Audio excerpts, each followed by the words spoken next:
want to learn some simple tips from a working pet photographer to improve your pet photography images, then keep on watching. Before we get there though, be sure to subscribe to my channel and tap the bell down below. You guys know what to do so you never miss a brand new video about all things pet photography. First things first, change your perspective, meaning that in order to capture more captivating pet photos, you want to get on the pet's level. That means sitting, squatting, laying down on the ground, or even putting the pet, the dog, the cat, up higher than you. Not only will that help you improve your pet photography, but when you get low or high, it will prevent any elements in the background from generally being right behind the dog, sticking out of their head, coming out of the side of them, etc. Next up, catch those catch lights. Catch lights are what make the dog's eyes truly stand out. So if you are constantly missing out on the catch lights in the dog's eyes because the light is either too high, there isn't enough light in the space you're photographing in, or they are facing away from the light source, you lose so much of their expression and the opportunity to really draw the viewer into the image. Third, you want to capture a variety of expressions, especially if you want to work as a pet photographer, working with either commercial clients or clients' pets. This is something I really didn't even know or pay attention to when I first started, and I wish that I had, because it would have created so much more variety and impact for both my portfolio and during my clients' sales sessions. Expressions can help clients to feel like you really captured their dog in the way that the client knows them best,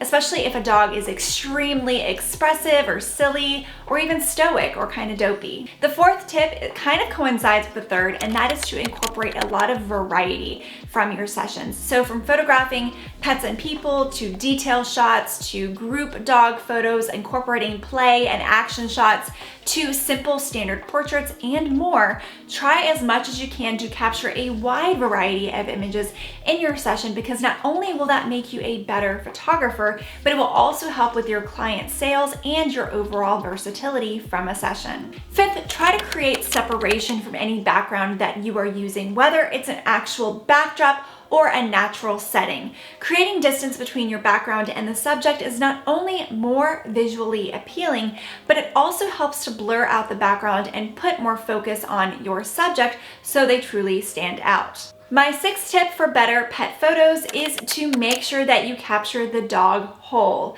So no missing feet, no cropped tail, no partial ears, that kind of thing. If the goal is to photograph the pet, try to get them in the entire frame, and you can crop what you need to later on. It's one more thing to pay attention to when photographing pets, but it can make a huge difference in your finished product. Photography literally means painting with light. So my seventh tip is to become a student of light and really fall in love with understanding lighting. Understanding lighting, the color, the intensity, the type, as well as how it impacts your subject, can really make your pet photography sing. This is true for both natural and artificial lighting. If lighting is somewhere that you really struggle, consider taking a lighting course, working or reading up on it whilst putting it into practice simultaneously. My eighth tip for improving your pet photography is to vary things up at your session. I have seen photographers who make the dog sit 10 times over in a row without thought or consideration as to the dog's comfort or fun level. In fact, this particular dog looked bored to tears and was so disinterested in the session and what was going on, that definitely did not make for a great photo. Try making your sessions more fun by varying things up. So move from portraits to action to portraits, back to playtime with breaks in between, time for treats or water, affection, or to play with a favorite toy or chew on a stick. By making the session really positive and fun, you are going to keep the dog's attention for longer, create a more positive experience for everyone involved, and capture some dynamite images too. My ninth tip is not really a technical suggestion, but rather where you can put a lot of this into practice without messing up on a client session, and that is to volunteer your time. I started my pet photography business back in 2019 by volunteering at my local animal shelter, and it has given me so much opportunity to practice, play, try different techniques, and make a lot of mistakes that I've definitely learned from. So if you want to become a stronger pet photographer and also do a world of good, consider taking time each month or week to volunteer your time at your local shelter or with a local rescue, and believe me, they could always use your help. And last but not least, my 10th tip is to consider your composition.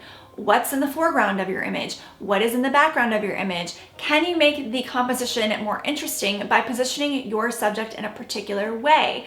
Can you remove distractions such as people, cars, signs, trash cans, etc.? Can you create a more visually appealing image by adding depth to your image? So adding elements in both the foreground and background. Oftentimes when we first start out, we just point our camera and shoot without any thought as to the composition and how it will impact the final image. The composition also plays a big role in how people's eyes sort of roam and move around an image and how your subject stands out or not to the viewer. So if you haven't played around with composition, consider doing some research to learn more, and as always, practice, practice, practice. All right guys, those were some great tips to help you improve your pet photography, whether you're a professional or an amateur. And I really truly hope that you learned from my mistakes, and if so, drop which one was your favorite in the comments below. Until my next video, as always, be kind and rescue dogs. Thanks for watching.